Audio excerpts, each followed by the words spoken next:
Bienvenidos a un nuevo episodio de En la Mesa con Julio González. Estamos haciendo la continuación de una maravillosa conversación que tuve con mi invitada, que sucede también que es mi hermana. Tuvimos una conversación importantísima acerca de ser un mejor comunicador, de la comunicación asertiva, todos los tipos de comunicación, comunicación organizacional, comunicación interpersonal.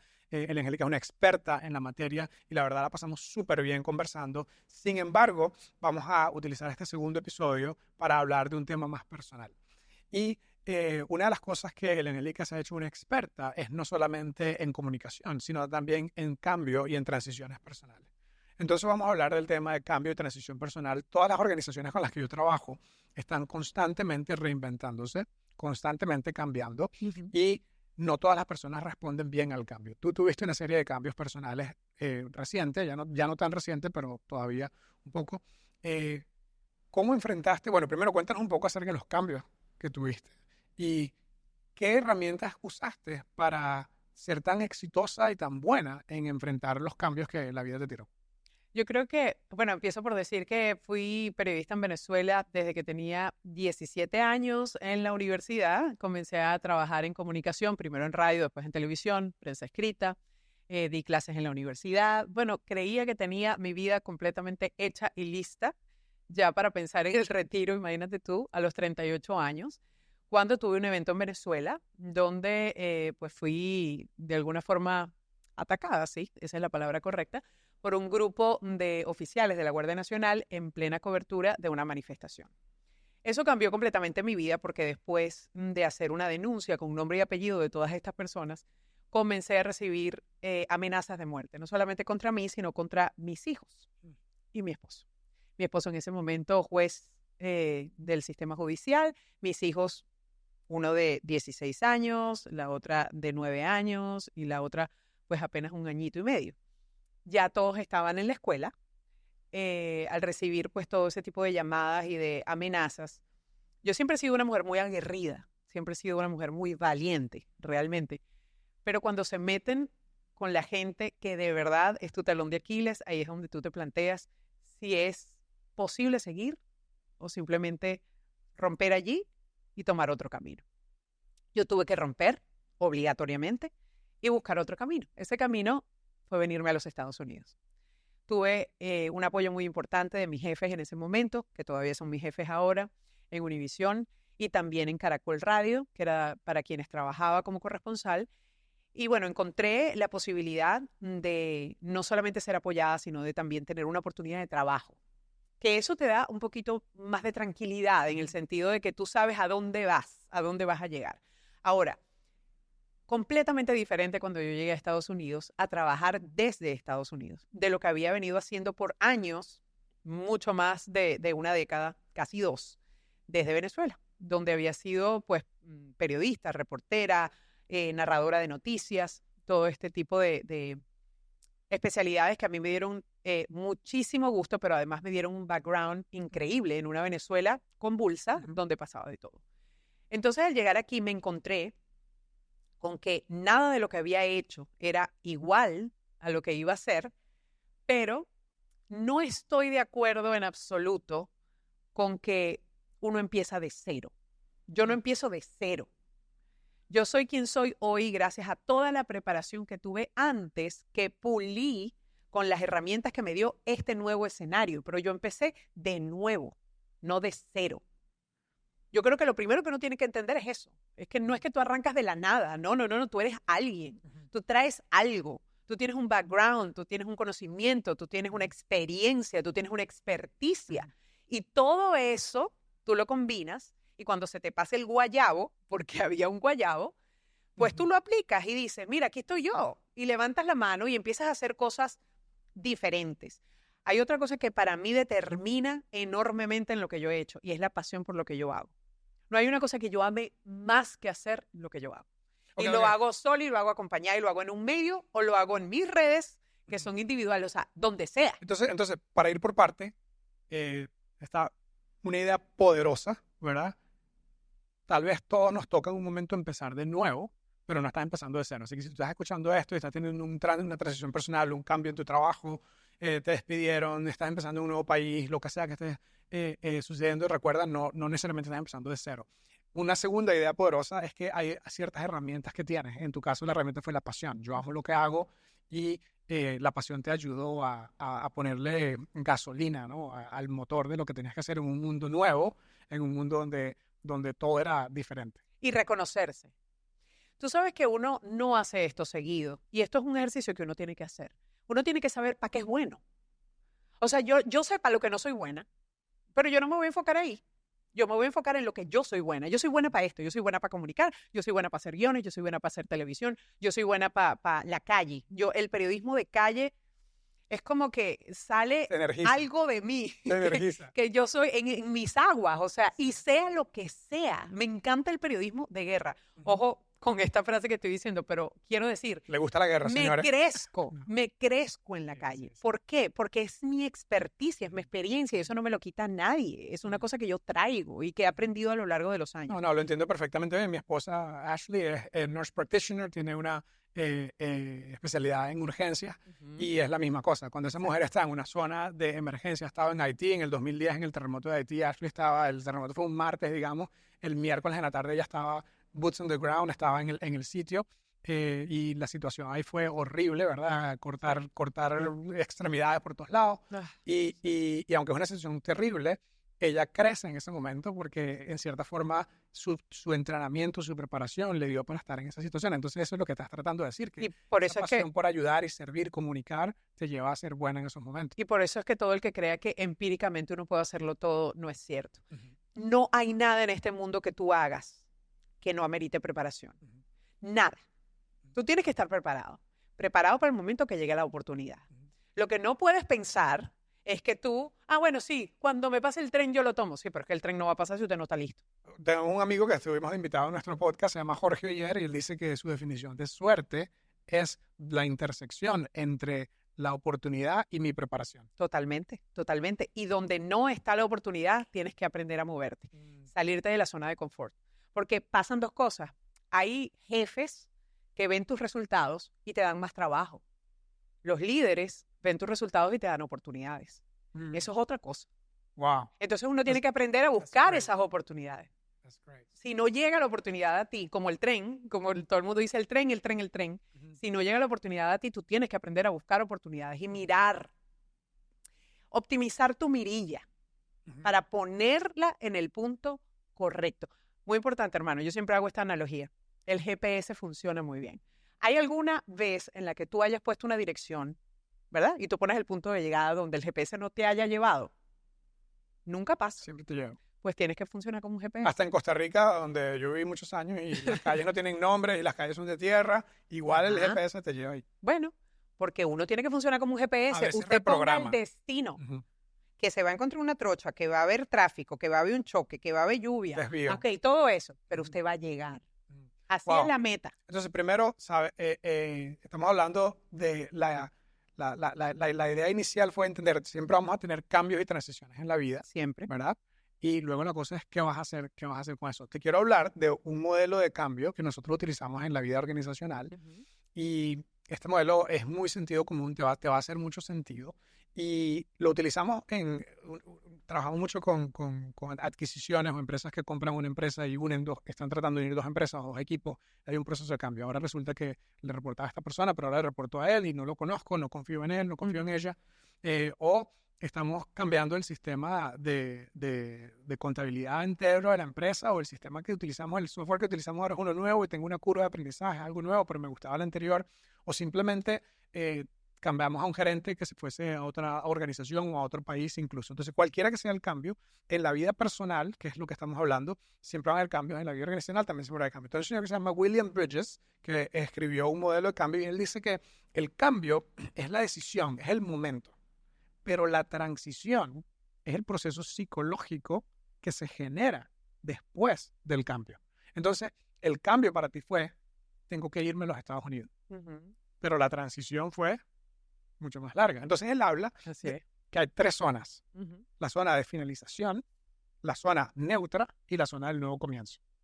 Y en cada una de esas 3 zonas, finalización, neutra, nuevo comienzo, en cada una de esas 3 zonas hay una serie de cosas que tenemos que hacer. Te la voy a mencionar y luego me vas a retroalimentar de cómo aplica a tu propia transición, ¿verdad? Ok. Tu propio cambio de transición. Entonces, en la zona de finalización, él dice que hay una serie de pérdidas o duelos. Tú hablaste de guayabo, Ujú.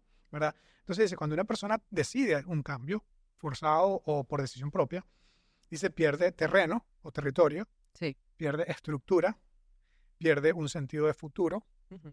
pierde un sentido de significado, Ujú. ¿verdad? Puede perder incluso personas, perdemos personas, ¿verdad? Ya no tengo los mismos amiguitos de los niños de mi escuela, ya no tengo mi amiga del vecindario. Puedo perder control y puedo perder identidad, territorio, estructura, futuro, significado, personas, control y identidad. Todo aplica a lo que me pasó a mí. Todo, absolutamente. Digamos que después de 17 años trabajando en un país en el que sabes cómo moverte, con quién relacionarte, a quién entrevistar, dónde buscar la fuente, dónde no está la fuente, quiénes son tus colegas, cuáles son los medios en donde te desarrollas y que de un momento a otro llegues con una agenda vacía a un país nuevo, no tienes nada. Eso es lo más parecido a una turbulencia. Totalmente. Es lo más parecido a una turbulencia. Ahora, ¿qué hacer con todo eso? Esa es la pregunta. Hacer una nueva agenda.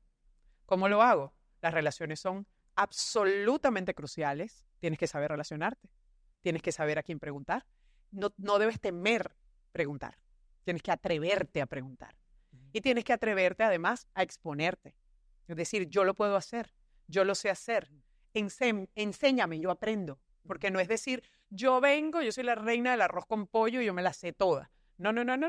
Esto no lo sé, pero lo quiero aprender. Que Entonces, requiere humildad, que requiere el exactamente. el Y que dominio del ego. requiere, mira, es un golpe de ego tan tremendo el emigrar. Es un golpe al ego, al hígado y a todo lo que se te ocurra. Porque tú, de ser alguien, sientes que te desdibujaste, que ya no eres. Y es mentira. Es mentira. Claro que eres. Porque cuando yo veía los mensajes, yo sufrí una depresión tremenda, más o menos a los 2 años de estar aquí, porque el proceso es tremendo. Y yo tuve que buscar terapia. ¿Por qué? ¿Cuándo me di cuenta? Cuando la gente me escribía en los mensajes, tú eres increíble, tú eres talentosa, tú eres muy buena, eres excelente, eres la mejor periodista, eres no sé qué, y yo no me encontraba ahí en esos mensajes. Allí fue cuando yo descubrí que yo tenía un problema, porque la primera que tiene que validar lo que hace soy yo, no es la gente. Porque esos comentarios alimentan el ego, pero yo alimento mi amor propio. Entonces yo necesito verme en esos mensajes. Y ahí fue cuando busqué ayuda. No hay que temer buscar ayuda tampoco. O sea, hablar con un psicólogo es súper necesario. Tener terapia es súper necesario. Y hasta hoy día, mi hija, mis hijos y todo el que quiera, se lo recomiendo. Todos vamos a un psicólogo. ¿Por qué? Porque es necesario. Porque yo necesito hablar con alguien que me permita ver desde su perspectiva, que está fuera de mi contexto, que no está contaminada, para dónde es que vamos. Totalmente. Entonces, lo que hacemos con las organizaciones es ayudarles a identificar esas pérdidas y les preguntamos con cuáles de ellas se identifican ustedes. Reconózcala, tenga ese duelo, tenga ese guayao. Exacto. Me pareció muy interesante que Vívalo. tú dijiste check, check, check, bingo, cartón lleno con todas esas Exacto. pérdidas. Y yo creo que sepa, y esto es lo interesante de esta entrevista o de este podcast, de este episodio, que no solamente es una profesional a la que admiro y respeto, que me pone nervioso cuando la entrevisto porque yo soy buen comunicador, pero ella es excelente, sino también que yo te vi vivir esa transición. Yo te vi pasar de presentarme al ministro ¿cómo se llama? Al ministro de Interior y Justicia, no, al ministro de no sé qué en Venezuela, que estaba súper conectada con todo el mundo, a llegar aquí a empezar de nuevo y hacer esas preguntas y tocar esas puertas. Entonces, el punto al que voy es que estoy orgullosísimo de ti, del trabajo que has hecho. Yo también. ¿Verdad? Estoy orgullosísimo de ti, del trabajo que has hecho. Yo también de ti. Pero también deberías estar orgullosa de ti.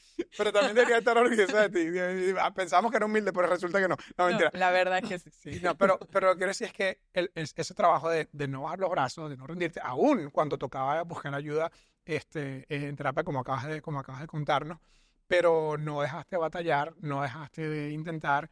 Y hoy, en cierta forma, creo que estás cosechando los frutos de esa siempre que fue muy difícil. Entonces, identificar pérdidas, hacer el duelo pertinente, pero luego, y esto lo veo en tu proceso de cambio también, en tu proceso de transición, tenemos que escoger una respuesta ante ese duelo. Entonces, William Bridges propone, hay 4 posibles respuestas. Ante las pérdidas, hay 4 posibles respuestas. Entonces, él dice, número 1, restauro. Si es algo que perdí y lo puedo reponer, pues voy y busco otro, ¿verdad? 2, reemplazo, restauro, reemplazo, rediseño o suelto.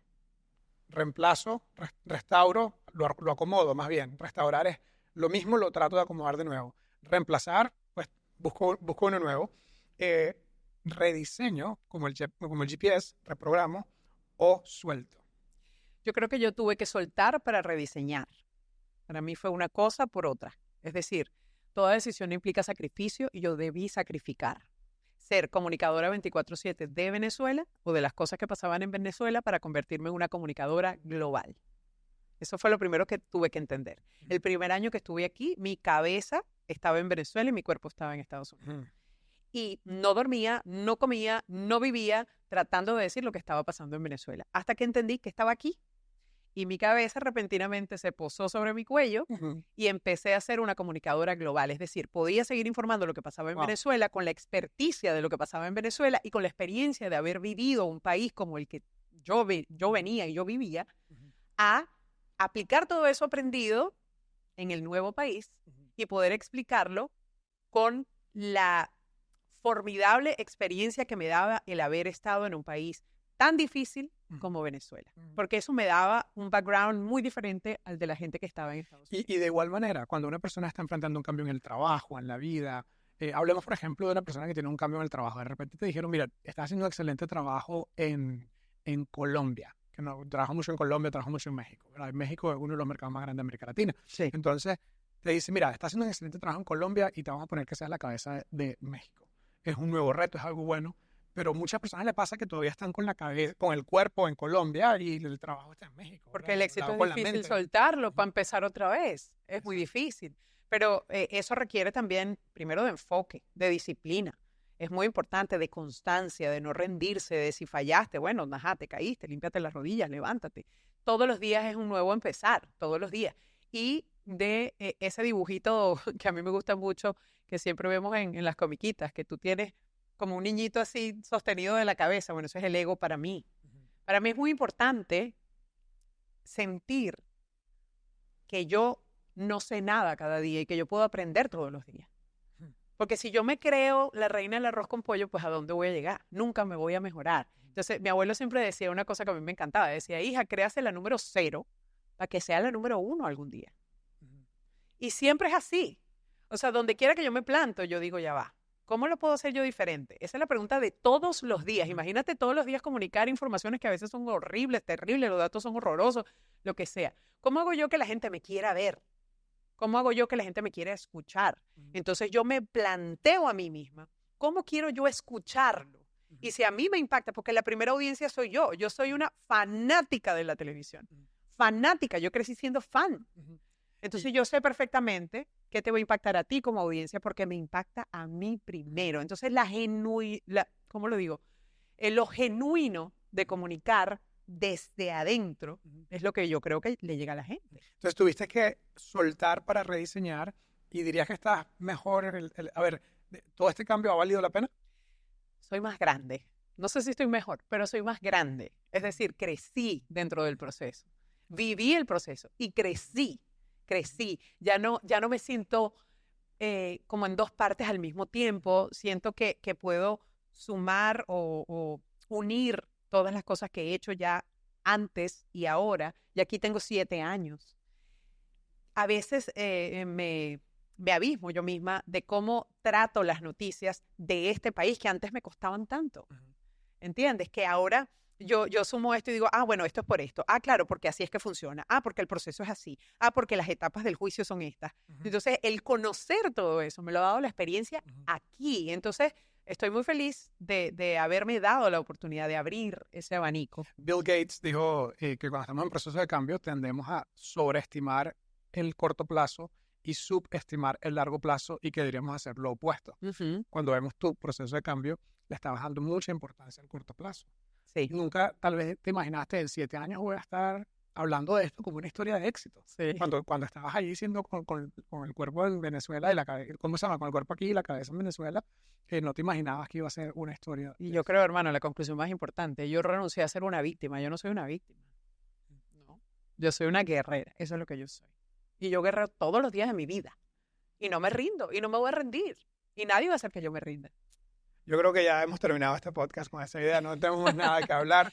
Ojalá que las personas que nos escuchan, sea que estés saliendo a correr hoy y escuchando este podcast o que nos estés viendo en algunas plataformas, puedas identificarte, verte a ti mismo, verte a ti misma en la historia de cambio de la Angélica y que tú en tu propia historia puedas también tener en mente que esto también va a pasar y que eventualmente va a ser una historia en la cual vas a haber aprendido un montón de lecciones. Muchas gracias, Angélica, Te quiero. por 2 capítulos de podcast. Te quiero. Me too. I love you so much.